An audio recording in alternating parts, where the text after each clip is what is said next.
Okay, so welcome to this follow-on conversation about the subject of domestic abuse, with a specific focus on the role of men in the prevention of domestic abuse and other forms of men's violence against women. I'm joined by two men who I respect deeply, Chris, Bernie. We've got to know each other through our work online, and it's a pleasure to have to be acquainted with you and to work alongside you. And today's conversation is really steering the conversation more towards prevention, with a specific focus on the role of men in the prevention of domestic abuse and other forms of men's violence against women. The point that comes across for me is that a lot of men are very uncomfortable with the reality that men's violence is a massive, massive issue, and all they're doing is just shooting the messenger. They're just trying to put that person back in the box. That's all they're doing. They're failing to inspect the power that they might not be the abuser, but the power that men have in society. And I think a lot of men still just push back. And that leads me on to, I suppose, the next question to Chris is, and come back to you, Bernie, as well, is how do we help men move past that? How do we engage men? A few years ago, for me, I had a great opportunity to work with Tony Porter, who heads up the Call to Men organization in America. And I asked him a simple question. I said, Tony, how do we engage men? And he looked at me in the face and he said in his big American accent, he said, Graham, you need to meet them where they're at. You can't say you're wrong, whatever. You need to meet them. And then if you can grab them in, engage them, hook them in with some hook, you've got a chance to change their thinking and change their. So that for me, engaging men is about meeting them where they're at. Chris, what about yourself? How do we engage men? Meeting them where they're at is absolutely spot on, and that was a big part of our strategy because, we found like with decent guys even, there's so many different backgrounds and life experiences. The experience of a pensioner, who was a war veteran, is different experiences than a 23-year-old Muslim lad who's a medical student. And different people have different ideas about the world. Some people, their ideas are informed by their religion or by their experiences or by their politics. And I think there are often ways of engaging people within their own worldview, sometimes you have to challenge worldviews. Obviously, someone has a misogynist worldview, that would be challenging. But sometimes meeting people within their own worldview. So if you talk to someone who is very religious, for example, you could talk about how their own faith says that you should respect your partner.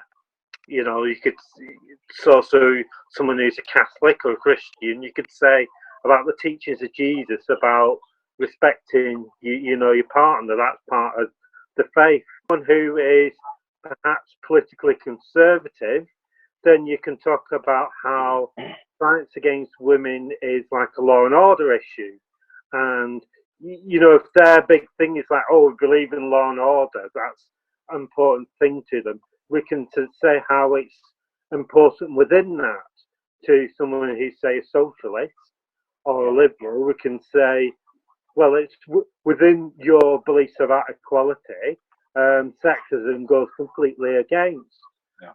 So some people are ready to be reading whole books on feminist theory and be campaigning straight away.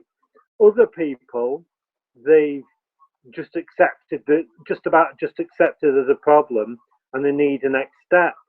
Other people haven't quite seen that it's a problem or don't quite understand. So it's meeting people where they're at in terms of their level of understanding and engagement with the issue, and also the context of their life. Of some of them it might be an issue close to the heart because it's affected someone close to them. Other people, they're like, well, I don't know anyone who's been abused. So that meeting people where they're at is quite a complicated thing, and that's what we try to do with the strategy. It's appeal to different people and speak to them in different ways. It's not a case of one size fits all. That mantra with Tony Porter and meeting them where they're at is stuck with me ever since. And you're right, if I'm speaking to that group or that group, it needs to be different, because I'm a big believer in influence, and for me, it's about how do I make this look attractive for you talk about politicians, how we make it attractive for them, and for me, and we all tell our stories about how this has affected people we care about. That's a good influencer as well. Bernie, what about yourself? How do we engage men in this work?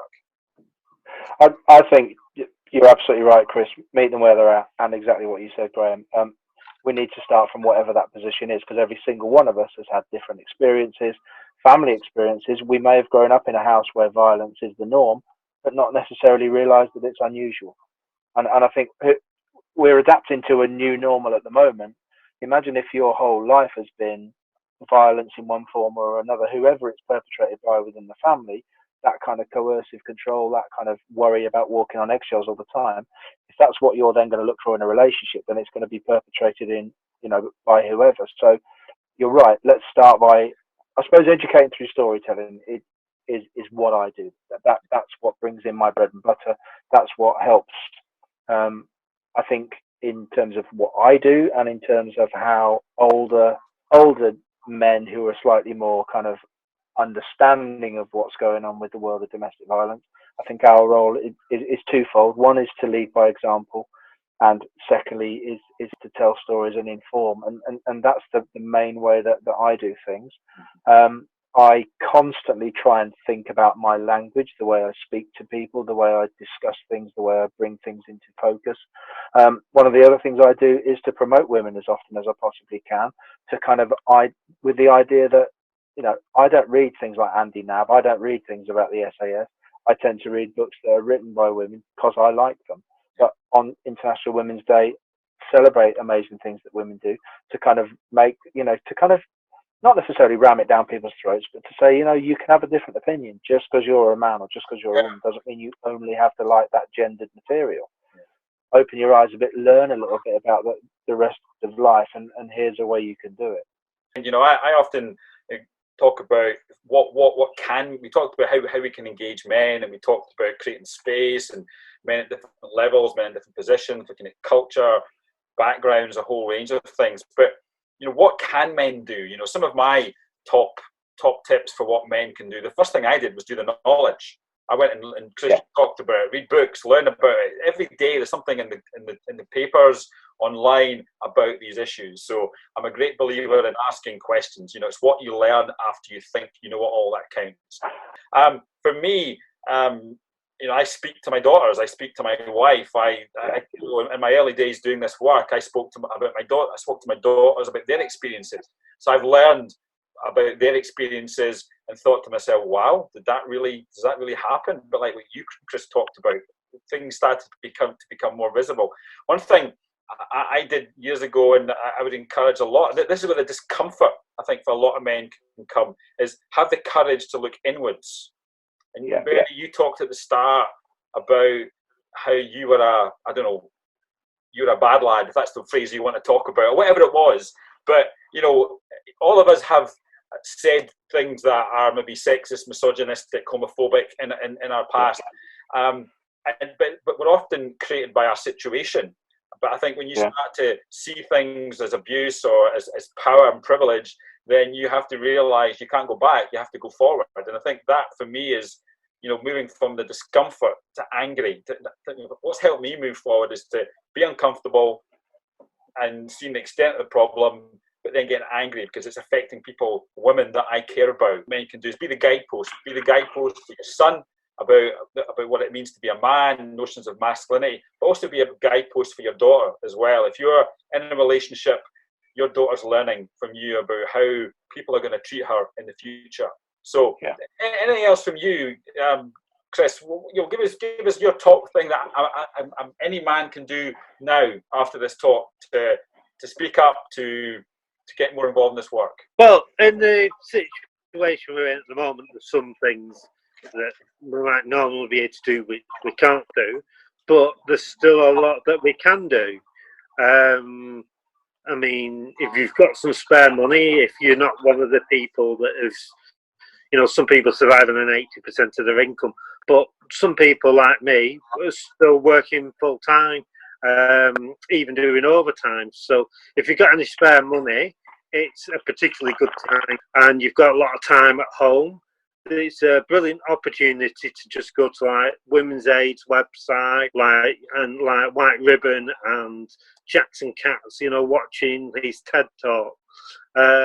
It's a huge opportunity to learn, and learning is a key thing, because once you have the knowledge, it then helps you with the next stage. Then think of, is there anyone personally that you know that you have concerns about? If there's a way of like messaging them in a safe way to say, look, if you've got a concern, I'm on your side. You know, if there's a way I can help you. You can, this thing of educating other men is, we can all do that like pretty much perfectly now, because we can talk to other guys online like we're doing at the moment. So it's a huge opportunity to be able to have those conversations, and obviously challenge fake news, because abusers will be saying things like, you know, like, oh, you can't go out because of the virus, the police will bring you back or whatever. And so we need to help forward those messages from the police that they're still going to take action. And if you hear something, you know, next door that you're concerned about, you can contact the police, even if it's anonymously. So you can still do a lot of things that you could do in normal circumstances. What else is needed, do you think, to shine a light on this issue, to try and reduce it? This is totally preventable. It's not inevitable, as the violence reduction in Scotland talks about. It doesn't have to happen. So what else do you think we could be thinking about? Well, looking at a kind of a long-term view, first of all, notice it. Yeah. Whether we see headlines, whether we see reporting, whether we see terrible misogynist, sexist jokes, don't call them out on Facebook when you see them. Just send them a direct message and say, mate, that was out of order. That's not a kind of, that's not an appropriate viewpoint to take in your, even if it's meant as a joke, that crosses a line. So call it out, notice it when you see it. I think also one of the main things I think that men suffer from is taking themselves too seriously. And I think we're taught to be the man, we're taught to be this person that's invincible. And that's how a lot of gang violence starts, because he dissed you, he said something bad about you, what are you going to do about it? And I think that whole area of, we need to be a bit funnier. We need to try and stop being just outwardly funny. We need to see ourselves as a bit more ridiculous and stop taking ourselves so seriously, because I think a lot of violence, of arguments, of fights comes from just this idea that men are invincible, and what if you say something to me that diminishes me in some way, so I have to build myself back up.